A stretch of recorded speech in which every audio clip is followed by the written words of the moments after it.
معزز احباب گرامی، حضرت علی بن حرب رحمۃ اللہ علیہ بیان کرتے ہیں، فرماتے ہیں کہ میں ضروریات زندگی خریدنے کے لیے اپنے وطن موصل سے سامراہ جانے کے لیے نکلا۔ دجلہ میں چند کشتیاں موصل سے سامراہ تک چلتی تھیں اور اجرت پر سواریوں اور ان کے ساز و سامان کو ایک جگہ سے دوسری جگہ منتقل کیا کرتی تھیں۔ میں بھی ایک کشتی میں سوار ہو گیا۔ کشتی مجھے اور باقی مسافروں کو لے کر سامراہ کی طرف سطح آب پر چل پڑی اور دریائے دجلہ کی مسافت طے کرنے لگی۔ فرماتے ہیں کہ کشتی میں لدے سامان کے علاوہ ہم صرف 5 آدمیوں پر مشتمل ایک جماعت تھی۔ دن بڑا پر لطف تھا اور بادل کا دور دور تک کوئی نام و نشان تک نہ تھا۔ فضا بالکل صاف ستھری اور انتہائی خوشگوار تھی۔ دریائے دجلہ بھی بالکل پرسکون تھا۔ کشتی بان بڑی مستی میں خوبصورت گانے جھوم جھوم کر گائے جا رہا تھا اور کشتی بڑے سکون سے سطح آب پر تیزی کے ساتھ منزل مقصود کی طرف رواں دواں تھی۔ کشتی میں سوار اکثر لوگوں کو ہلکی ہلکی نیند آنے لگی۔ فرماتے ہیں کہ لیکن میں دجلہ کے دونوں جانب کے حسین و جمیل ساحل کے مناظر سے لطف اندوز ہو رہا تھا کہ اچانک میری نگاہ پانی میں ایک بڑی سی مچھلی پر پڑی جو اچھل کر کشتی کے اندر آ پڑی۔ فرماتے ہیں کہ میں نے جلدی سے مچھلی کو پکڑ لیا کہ مبادا دوبارہ دریا میں چھلانگ نہ لگا دے۔ مچھلی کو پکڑنے کے لیے جو میں دوڑا تو کشتی ہچکولے کھانے لگی، جس کی وجہ سے باقی تمام لوگوں کی نیند اڑ گئی۔ وہ نیند کی غنودگی سے باہر آ گئے۔ جب انہوں نے مچھلی دیکھی تو ان میں سے ایک نے کہا، یہ مچھلی اللہ تعالیٰ نے ہمارے لیے بھیجی ہے، اس لیے کیوں نہ ہم آگے ساحل پر اتریں اور اسے بھون کر کھائیں۔ یہ اتنی بڑی ہے کہ ہم سب کو کفایت کر جائے گی۔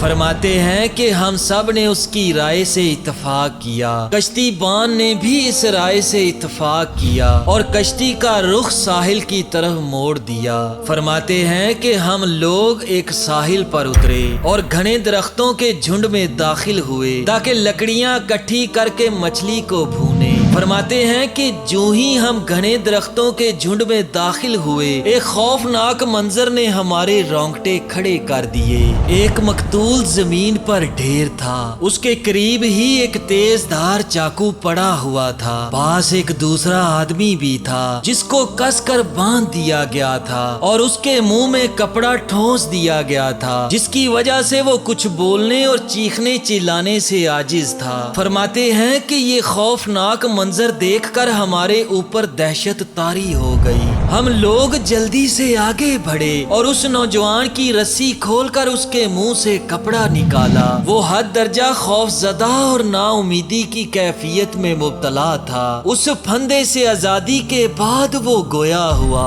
مہربانی کر کے مجھے کچھ پانی پلائیے۔ فرماتے ہیں کہ ہم نے جلدی سے اسے پانی پلایا۔ پانی پینے کے بعد اس نے اپنی داستان غم خود ہی بیان کی۔ وہ کہتا ہے کہ میں اور یہ مقتول دونوں ایک قافلے میں تھے جو کہ موصل سے بغداد کی طرف باغرض تجارت جا رہا تھا۔ یہ مقتول بھانپ گیا کہ میرے پاس کافی مال ہے، چنانچہ اس نے مجھ سے دوستی کر لی اور پیار و محبت کا اظہار کرنے اور میرے قریب قریب رہنے لگا۔ بہت ہی کم میرا ساتھ چھوڑتا، میرا بھی اس پر کافی اعتماد قائم ہو گیا۔ قافلہ منزل مقصود کی طرف رواں دواں تھا، لیکن تھوڑا آرام کرنے کی غرض سے اس ساحل پر قافلے نے پڑاؤ ڈالا۔ رات کے آخری حصے میں قافلہ روانہ ہو گیا، لیکن میں سویا ہی رہ گیا اور مجھے قافلے کی روانگی کی خبر نہ ہو سکی۔ قافلے کی روانگی کے بعد اس مقتول نے میری نیند کا ناجائز فائدہ اٹھاتے ہوئے مجھے رسیوں سے باندھ دیا تھا، جیسا کہ تم لوگ دیکھ چکے ہو۔ اس کے بعد اس نے میرے منہ میں کپڑا ٹھونس دیا تاکہ میں چیخو پکار نہ کر سکوں۔ اس کے بعد اس نے جو میرے پاس مال مال تھا وہ سب کچھ چھین لیا اور مجھے زمین پر پٹخ دیا اور مجھے قتل کرنے کے لیے میرے سینے پر بیٹھ کر کہنے لگا کہ اگر میں تجھے زندہ چھوڑ دوں گا تو بعد میں تو کہیں بھی مجھے مل کر مجھے ذلیل و رسوا کر سکتا ہے، اس لیے ضروری ہے کہ میں تجھے قتل کر دوں۔ اس کے بعد اس نے کہا کہ اس مقتول کے کمر بند سے بندھی ہوئی یہ تیز چھری تھی جو تم یہ سامنے زمین پر پڑی ہوئی دیکھ رہے ہو۔ اس نے مجھے قتل کرنے کے لیے کمر بند سے جو چھری کھینچی، لیکن چھری اس طرح پھنسی ہوئی تھی کہ جس کی وجہ سے وہ نکل نہیں رہی تھی۔ اس نے چھری نکالنے کے لیے بڑی کوشش کی لیکن یہ ناکام رہا۔ اس کے بعد اس نے پوری طاقت لگا کر جو چھری کمر بند سے کھینچی تو اس کی دھار اوپر کی جانب تھی۔ چھری زور سے نکلی اور جا کر اس کی گردن میں گھس گئی اور چمڑے کے ساتھ ساتھ گوشت کو چیرتے ہوئے شاہ رگ کا بھی کام تمام کر دیا۔ شاہ رگ کے کٹتے ہی خون کا فوارہ جاری ہو گیا اور جب طاقت نے جواب دے دیا تو یہ مردہ حالت میں زمین پر ڈھیر ہو گیا۔ پھر نوجوان کہنے لگا یہ مجرم میری آنکھوں کے سامنے ہی کیفر کردار تک پہنچ گیا، لیکن اس کے باوجود مجھے اپنی موت کا یقین ہو چلا تھا کیونکہ میں جس جگہ پر ہوں بہت ہی کم لوگ یہاں سے گزرتے ہیں، اس لیے میں سوچ رہا تھا کہ کون میرے ہاتھ پاؤں کھولے گا، کون مجھے اس آفت سے نجات دلائے گا۔ یہ کہنے کے بعد میں نے اللہ تعالیٰ کی بارگاہ میں پکارنا شروع کر دیا۔ میں نے اللہ تعالیٰ کی بارگاہ میں دعا کی، اے اللہ میرے پاس کسی کو بھیج دے جو تیرے اس آفت رسیدہ بندے کو اس پھندے سے نجات دلائے۔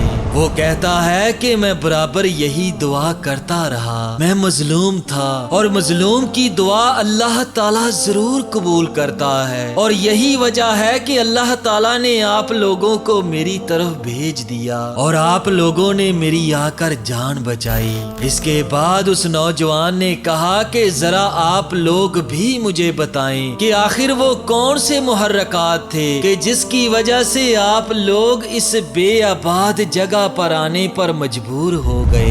قافلے والوں نے اسے بتلایا کہ تمہارے پاس آنے کے لیے جو چیز محرک بنی وہ ایک مچھلی ہے جو ہماری کشتی میں سمندر سے اچھل کر آ پڑی تھی، اور ہم لوگ دراصل اس مچھلی کو بھوننے کے لیے اس جگہ پر آئے تھے۔ مظلوم نوجوان نے قافلے والوں کی گفتگو سن کر بڑی حیرانگی کا اظہار کیا اور کہنے لگا کہ یقیناً اللہ تعالیٰ نے ہی اس مچھلی کو تمہاری کشتی میں بھیجا ہے تاکہ تم اس سنسان جگہ پر آؤ اور مجھے اس آفت سے بچاؤ۔ اس کے بعد اس نوجوان نے کہا میں بہت تھکا ہوا ہوں، اس لیے آپ لوگوں سے درخواست ہے کہ براہ کرم مجھے قریب کے کسی شہر میں چھوڑ دیں۔ مچھلی کو بھون کر کھانے کی بات قافلے والوں کے ذہن سے یکسر نکل ہی گئی تھی، اور اس کے بعد جب وہ لوگ مظلوم نوجوان کو اس کے مال سمیت لے کر کشتی کے پاس واپس آئے تو دیکھا کہ مچھلی کشتی سے کود کر سمندر میں جا چکی تھی۔ قافلے والوں کو یقین ہو گیا کہ ہو نہ ہو اللہ تعالیٰ نے اس مچھلی کو کشتی کے اندر اسی لیے بھیجا تھا تاکہ وہ مچھلی اس مظلوم کی جان بچانے کا سبب بن سکے۔ پیارے دوستو، جب اللہ تعالیٰ کچھ چاہتا ہے تو اس کے لیے اسباب مہیا کر دیتا ہے۔ بخاری و مسلم کی متفق علیہ حدیث ہے کہ نبی علیہ الصلوۃ والسلام کا پاک ارشاد ہے کہ مظلوم کی بد دعا سے بچو، کیونکہ مظلوم کی بد دعا اور اللہ تعالیٰ کے درمیان کوئی رکاوٹ نہیں ہوتی۔ جزاک اللہ خیرا کثیرا۔